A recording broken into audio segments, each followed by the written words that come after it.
യോഗ ഗുരു ബാബ രാംദേവിന്റെ ഒരു വലിയ സങ്കല്പം ഇപ്പൊ ചർച്ച ചെയ്യപ്പെടുകയാണ്. പാകിസ്ഥാനും ബംഗ്ലാദേശും അഫ്ഗാനിസ്ഥാനും ഒരു നാൾ ഇന്ത്യയുമായിട്ട് കൂടിച്ചേരും. ഒന്ന് വെയിറ്റ് ചെയ്യൂ, കുറച്ച് പേഷ്യൻസ് കാണിക്കൂ എന്നാണ് അദ്ദേഹം കഴിഞ്ഞ ദിവസം പറഞ്ഞിരിക്കുന്നത്. ഇത് അദ്ദേഹം മുമ്പോട്ട് വെച്ചൊരു സങ്കല്പമൊന്നുമല്ല. നേരത്തെ തന്നെ RSSന്റെ ഒക്കെ വലിയ നേതാക്കൾ ഈ കാര്യം പറഞ്ഞിട്ടുണ്ട്. അഖണ്ഡ ഭാരതം എന്ന് പറയുന്ന അവരുടെ വലിയൊരു ലക്ഷ്യം എന്ന് പറയുന്നത്. ഇത് ശരിക്കും പറഞ്ഞു കഴിഞ്ഞാൽ ഇവർ തുടരെ ഇതിങ്ങനെ പറഞ്ഞുകൊണ്ടിരിക്കുകയാണ്. എന്താണ് യഥാർത്ഥത്തിൽ ഉദ്ദേശിക്കുന്നത്? ഇപ്പം പാകിസ്ഥാനിൽ നമുക്കറിയാം ബലൂച്ചികൾ, അവർ സ്വയം പ്രഖ്യാപിച്ചിരിക്കുന്നത് ഞങ്ങൾ സ്വതന്ത്രമായി, ഞങ്ങൾക്ക് പാകിസ്ഥാനുമായിട്ടൊരു ബന്ധവുമില്ല. ബലൂച്ചികൾക്ക് പിന്നിൽ അവരെ ഫണ്ട് ചെയ്യുന്നത് ഇന്ത്യയാണെന്നുള്ള ആരോപണം നിലനിൽക്കുന്നുണ്ട്. അപ്പം ആ ലക്ഷ്യത്തിലേക്ക് ഇന്ത്യ എത്തുമോ? ഇപ്പം POK നമ്മളുമായിട്ട് ചേരാൻ പോകുന്നു എന്ന് കേൾക്കുന്നു. അവിടുത്തെ ജനങ്ങൾക്ക് മേൽ അത്തരത്തിലുള്ള താല്പര്യം ഉണ്ടെന്ന് അറിയാൻ കഴിയുന്നു. അപ്പോൾ ഈ ഒരു വലിയ ലക്ഷ്യമുണ്ടല്ലോ, പാകിസ്ഥാനും ബംഗ്ലാദേശും അഫ്ഗാനിസ്ഥാനും ഒരു നാൾ ഇന്ത്യയുടെ ഭാഗമാകുന്നുള്ളത്.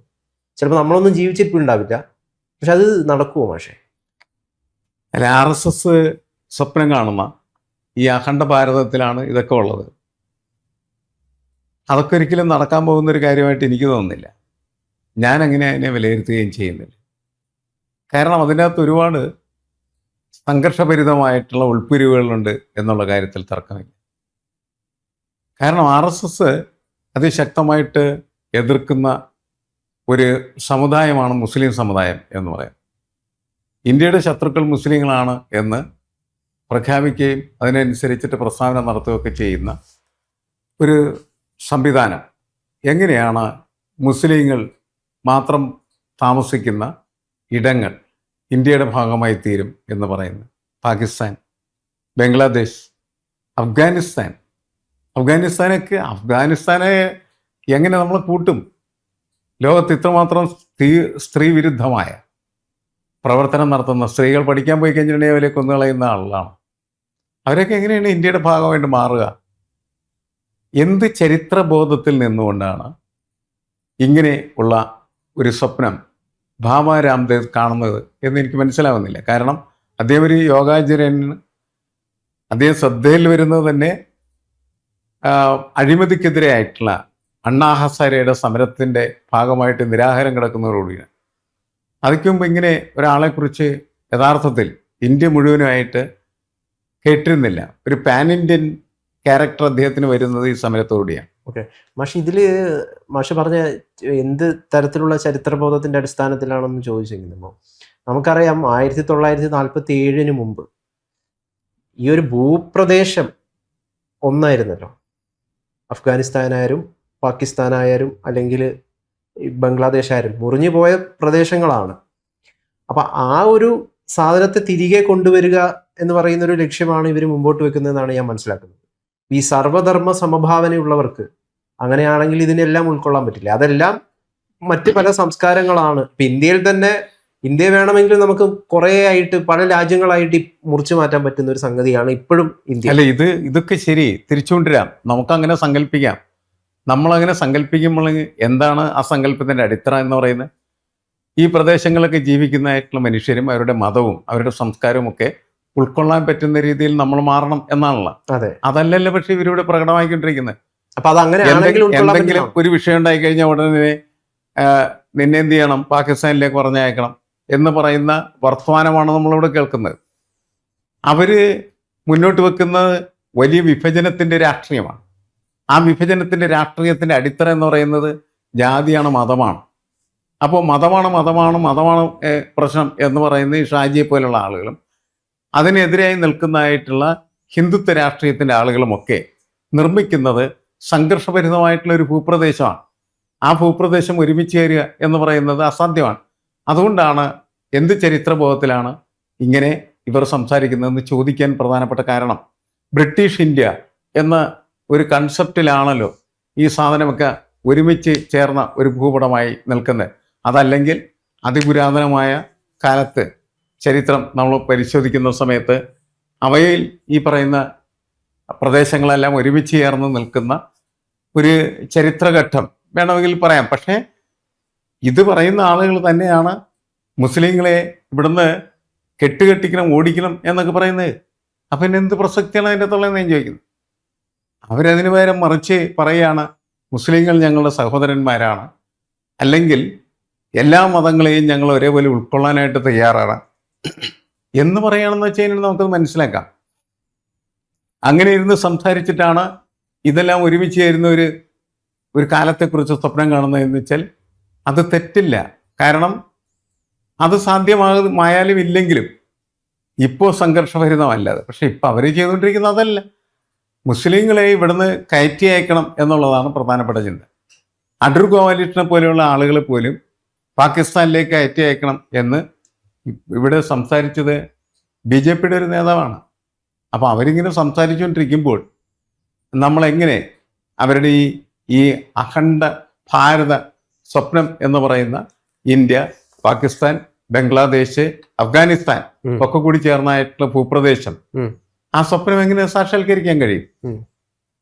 ഇതിലിപ്പം ഇത് മാത്രമല്ല, അദ്ദേഹത്തിന്റെ ലക്ഷ്യത്തിൽ മറ്റു പല ലക്ഷ്യങ്ങളും ഉണ്ട്. അതായത് ഇന്ത്യ പാസ്പോർട്ട് ഇല്ലാതെ ഇന്ത്യക്കാർക്ക് ലോകത്തെല്ലായിടത്തും എല്ലാ രാജ്യങ്ങളിലും സന്ദർശിക്കാൻ പറ്റുന്ന ഒരു കാലം. ഇന്ത്യൻ റുപ്പി അതിന് പറയുന്നത് ഇന്ത്യ വികസിക്കണം എന്നാണ് പുള്ളി പറയുന്നത്. പുള്ളി അതിൽ പ്രധാനപ്പെട്ടിട്ട് പുള്ളിയുടെ ചിന്തകളിൽ കുറെ മാറ്റങ്ങൾ സംഭവിച്ചിട്ടുണ്ട്. ഇപ്പം പറയുന്നത് എന്താന്ന് വെച്ച് കഴിഞ്ഞാല് മതപരമായിട്ടുള്ള സംഘർഷങ്ങൾ ഒഴിവാക്കിയിട്ട് യഥാർത്ഥ വിഷയങ്ങൾ, ഇപ്പം യുവാക്കളുടെ പ്രതിഷേധത്തെ ഇയാൾ അനുകൂലിക്കുന്നുണ്ട്. പേപ്പർ ലീക്കുമായി ബന്ധപ്പെട്ടിട്ടുള്ള നീറ്റ് ചോദ്യപേപ്പർ വിഷയത്തെ അപലപിക്കുന്നുണ്ട്. അപ്പോൾ ഈ മതപരമായിട്ടുള്ള സംഘർഷങ്ങൾ ഒഴിവാക്കി യഥാർത്ഥ വിഷയങ്ങളെക്കുറിച്ച് ചർച്ച ചെയ്യണം. ഈ നാട്ടിൽ ഹിന്ദുക്കളോ ക്രിസ്ത്യാനികളോ മുസ്ലിങ്ങളോ അല്ല അപകടത്തിൽ. യഥാർത്ഥത്തിൽ ഇന്ത്യ എന്ന് പറയുന്ന കൺസെപ്റ്റാണ് നിലവിൽ അപകടത്തിലായിരിക്കുന്നത്. അതിനെ മാറ്റിയെടുക്കണം. ഇന്ത്യൻ റുപ്പി ഡോളറിനും പൗണ്ടിനും തുല്യമായിട്ട്, അല്ലെങ്കിൽ അതിലും വലിയ ശക്തിയായിട്ട് ഇന്ത്യൻ റുപ്പിയെ നമുക്ക് മാറ്റിയെടുക്കണം. അങ്ങനെ മാറ്റിയെടുക്കാൻ സാധിച്ചു കഴിഞ്ഞാൽ വിസയില്ലാതെ ലോകത്തെ എല്ലാ സ്ഥലത്തും ഇന്ത്യക്കാർക്ക് സന്ദർശിക്കാൻ പറ്റുന്ന ഒരു കാലം വരും. ഇതൊക്കെയാണ് ബാബ രാംദേവിന്റെ വലിയ വിശിഷ്ടമായിട്ടുള്ള വലിയ ലക്ഷ്യങ്ങൾ എന്ന് പറയുന്നത്. പാസ്പോർട്ട് ഇല്ലാതെ ഇന്ത്യക്കാർക്ക് ലോകത്തെവിടെയും സഞ്ചരിക്കാം എന്ന് അദ്ദേഹം പറയുന്നുണ്ടെങ്കിൽ അദ്ദേഹത്തിൻ്റെ മനസ്സിനകത്തുള്ളത് ഇന്ത്യ എന്ന് പറയുന്നത് ലോകമായി മാറി എന്നാണ് അതിൻ്റെ അർത്ഥം. മനസ്സിലായ? എന്നുവെച്ചാൽ ഇന്ത്യ പാകിസ്ഥാനെ ഇന്ത്യയുടെ ഭാഗമാക്കി ചേർക്കുന്നു, അഫ്ഗാനിസ്ഥാനെ ഇന്ത്യയുടെ ഭാഗമാക്കി ചേർക്കുന്നു, ബംഗ്ലാദേശിനെ ഇന്ത്യയുടെ ഭാഗമാക്കി ചേർക്കുന്നു, നേപ്പാളിനെ ഇന്ത്യയുടെ ഭാഗമാക്കുന്നു, ചൈനയെ, ഇന്തോനേഷ്യയെ, അമേരിക്കയെ, യൂറോപ്പിനെ ഒക്കെ ആക്കി കഴിയുമ്പോൾ ശരിയാണ്. ഇന്ത്യ അങ്ങനത്തെ ഭ്രാന്ത് ആർക്ക് വേണമെങ്കിലും എന്ത് ചെയ്യാം, ചിന്തിക്കാവുന്നതാണ്. അതൊരു ഭ്രാന്തായിട്ട് മാത്രം നമുക്ക് കണക്കാക്കാൻ പറ്റും. നമ്മളിപ്പോൾ ഇത് വേറെ രീതിയിൽ നമുക്ക് ഇങ്ങനെ കണക്ട് ചെയ്യാം. നമ്മൾ ഈ ഗ്ലോബലൈസ്ഡ് വേൾഡിൽ ആഗോളവൽക്കൃത സമൂഹമാണ് നമ്മൾ. ഗ്ലോബലൈസ്ഡ് വേൾഡ് നമ്മളെ ചിന്ത എങ്ങനെയാണ് പോകുന്നത്? തിങ്ക് ഗ്ലോബലി എന്ന് പറയുന്നത് ആൻഡ് ആക്ട് ലോക്കലി എന്നാണ് പറയുന്നത്. അത്രത്തോളം ബാബ രാംദേവിൻ്റെ ചിന്ത നമ്മൾ എടുത്തു വെച്ചാൽ പാകമാകും. കാരണം ചിന്തയിൽ നമുക്ക് ലോകം മുഴുവനും ഒന്നാണ്. പ്രവൃത്തിയിൽ നമ്മൾ ഇന്ത്യക്കാരനോ അല്ലെങ്കിൽ കേരളീയനോ അല്ലെങ്കിൽ അഫ്ഗാനിസ്ഥാനോ അല്ലെങ്കിൽ ബംഗ്ലാദേശിയോ ഒക്കെ ആയിട്ടിരിക്കാം. പക്ഷേ നിങ്ങൾ ഒരാഗോള പൗരനായി മാറുന്നു. ഇപ്പം അല്ലെ, ഇന്ത്യ വിശ്വഗുരു ആക്കി മാറ്റുക എന്നുള്ളതാണല്ലോ മോഡിയുടെ പോലും ലക്ഷ്യം. അപ്പൊ ഈ വിശ്വഗുരു സങ്കല്പത്തിൽ ഇതെല്ലാം വരും. പാസ്പോർട്ട് ഇല്ലാതെ ഇന്ത്യക്കാർക്ക് എല്ലാവരുടെയും വിശ്വഗുരുവാണ്. കാരണം പാസ്പോർട്ട് വേണ്ട. ആ ഒരു സംഗതി ഉണ്ടല്ലോ. ഇപ്പൊ യോഗ എന്ന് പറയുന്ന സംഗതി ഇപ്പൊ ഇന്ത്യക്കാർ മാത്രമല്ല, ലോകത്തെല്ലായിടത്തും ഒരു അംഗീകാരം യോഗയിലൂടെ ആക്കി മാറ്റിയിട്ടുണ്ട്. യോഗയെ എല്ലാ സ്ഥലത്തും യൂറോപ്യൻസ് ഇവിടെ വന്ന് യോഗ പഠിക്കുന്നു. അങ്ങനെയുള്ള ഒരു സംഗതി ലോകം മുഴുവൻ യോഗ പ്രചരിപ്പിച്ചിട്ടുണ്ട്. അപ്പൊ ആ കണക്ഷൻ ആയിരിക്കാം ഇവര് ഉദ്ദേശിക്കുന്നത്. ലോകം മുഴുവനും യോഗ പ്രചരിപ്പിക്കുന്നു എന്നുള്ളത് ശരിയാണ്. പക്ഷെ ഒരു ഇന്ത്യൻ ഫുഡ്, ഇന്ത്യയുടെ ഒരു ഭക്ഷണം എന്ന് പറയുന്നത് ലോകത്തിൻ്റെ ഒരു ഭക്ഷണമാക്കി മാറ്റാൻ ഇതുവരെ കഴിഞ്ഞിട്ടില്ല. നമ്മളുടെ കേരളം, തമിഴ്നാടൊക്കെ ഉപയോഗിക്കുന്നതായിട്ടുള്ള സാമ്പാർ, അത് ഇന്ത്യയിൽ ഏതെങ്കിലും സംസ്ഥാനത്ത് ബാക്കിയുള്ള ആൾക്കാർ ഉപയോഗിക്കില്ല. എന്നാൽ കൊക്കോകോള എന്ന് പറയുന്നത് അവർക്ക് ലോകത്ത് മുഴുവൻ എന്ത് ചെയ്യാൻ പറ്റി? വിൽപ്പന നടത്താൻ പറ്റി.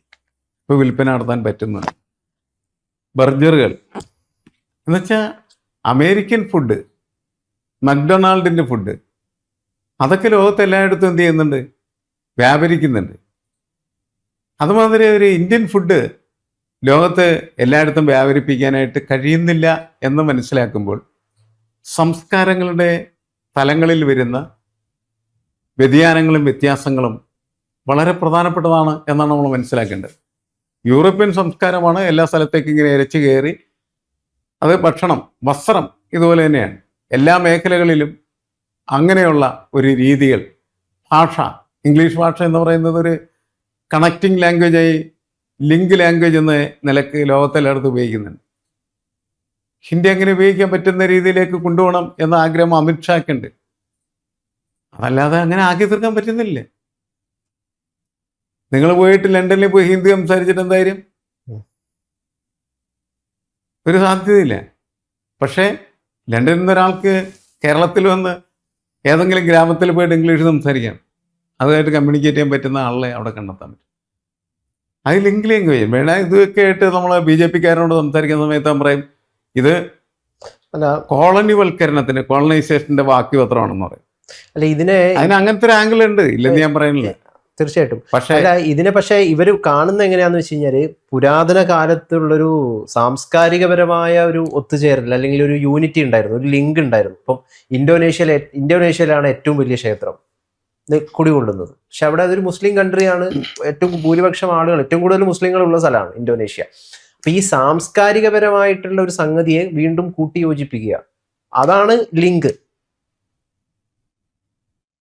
സാംസ്കാരികമായിട്ടുള്ള ഒരു വ്യാപനം, അങ്ങനെ ഒരു ലിങ്ക് അമേരിക്കയായിട്ടോ അല്ല മറ്റു ഭൂഖണ്ഡമായിട്ട് നമുക്കില്ല. പക്ഷെ അത് ഉള്ള സ്ഥലത്ത് വിഭജനം സംഭവിച്ചിട്ടുണ്ട്. ആ വിഭജനത്തിന്റെ മുറിവ് ഉണക്കിക്കൊണ്ട് കൂട്ടിയോജിപ്പിക്കുക.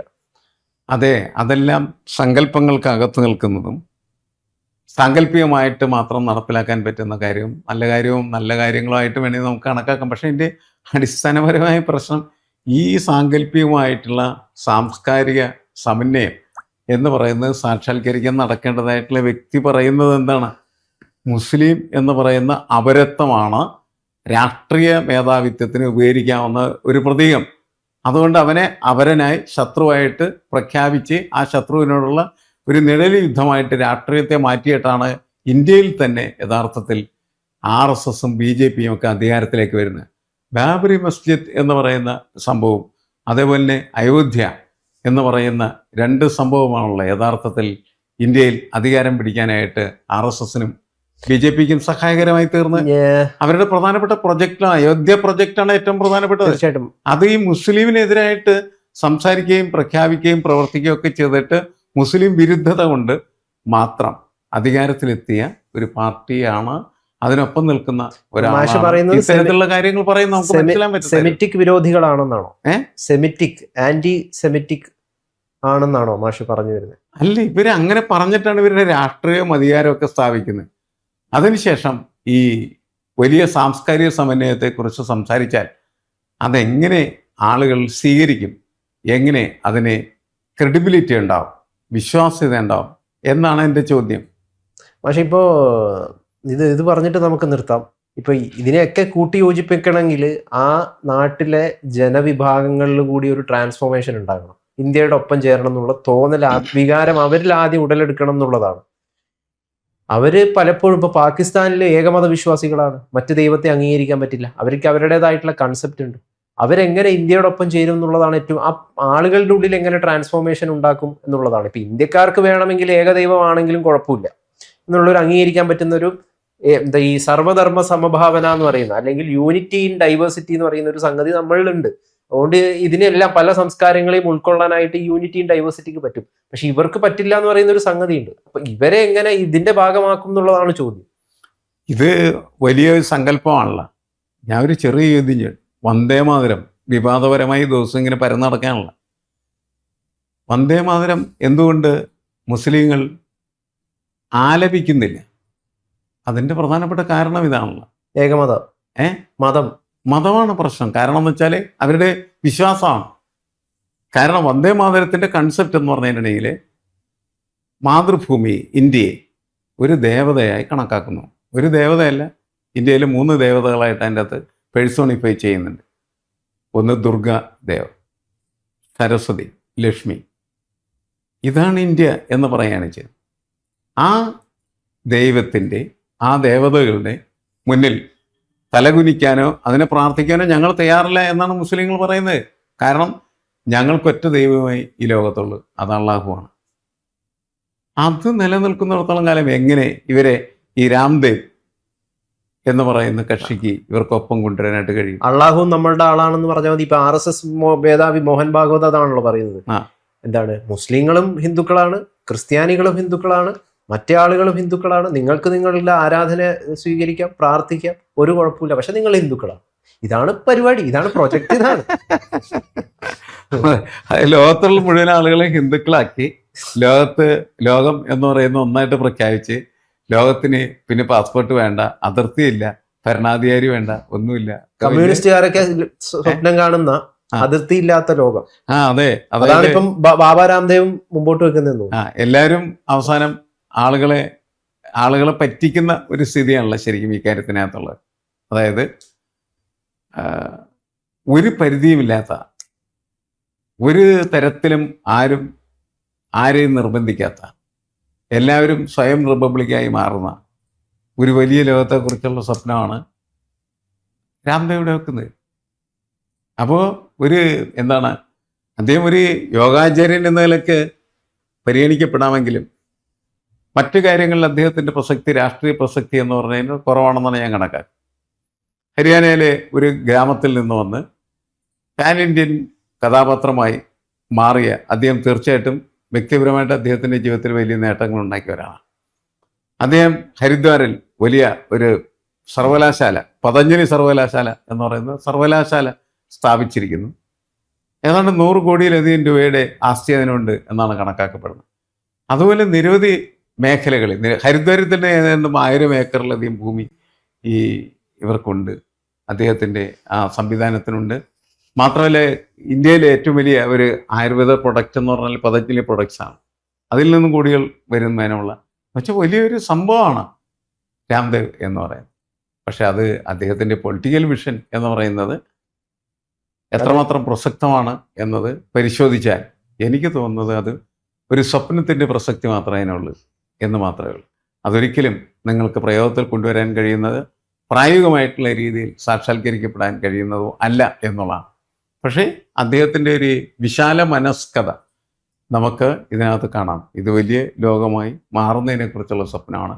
പക്ഷെ അപ്പോഴും അതിനകത്തുള്ള പ്രശ്നം, അതിൻ്റെ പരിമിതി എന്ന് പറയുന്നത് അത് ഹിന്ദുത്വമാണ് എന്ന് പറഞ്ഞ് സ്ഥാപിക്കലാണ്, അല്ലേ? അതല്ലേ പ്രശ്നം.